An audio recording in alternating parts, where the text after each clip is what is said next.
Welcome to Luca and Miguel. Enjoy the video. In this video, I will explain how to reset your Audi A6 transmission. This simple procedure can often resolve minor shifting issues and improve overall performance.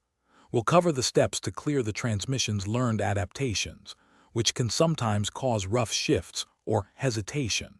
You'll find this process straightforward, and it doesn't require any specialized equipment or diagnostic tools. Let's get started with the first method. The first method is a simple manual reset. Begin by getting into your Audi A6 and turning the ignition to the on position, but do not start the engine.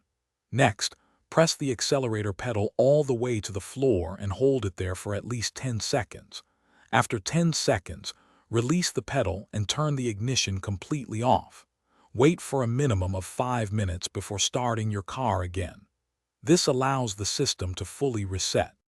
Another effective way to reset your transmission is by disconnecting the battery. First, locate your car battery, usually in the trunk or under the hood.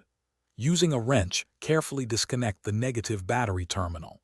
It's crucial to wait for at least 15 minutes before reconnecting it.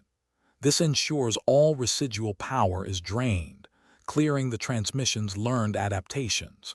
Remember to have your radio code handy, as this will also reset your infotainment system. After performing a reset, it's important to drive your Audi A6 gently for the first 50 to 100 miles. This period allows the transmission to relearn your driving style and optimize its shift points. Avoid aggressive acceleration or sudden braking during this initial phase. Pay attention to how the car shifts. You should notice smoother and more responsive gear changes as the transmission adapts.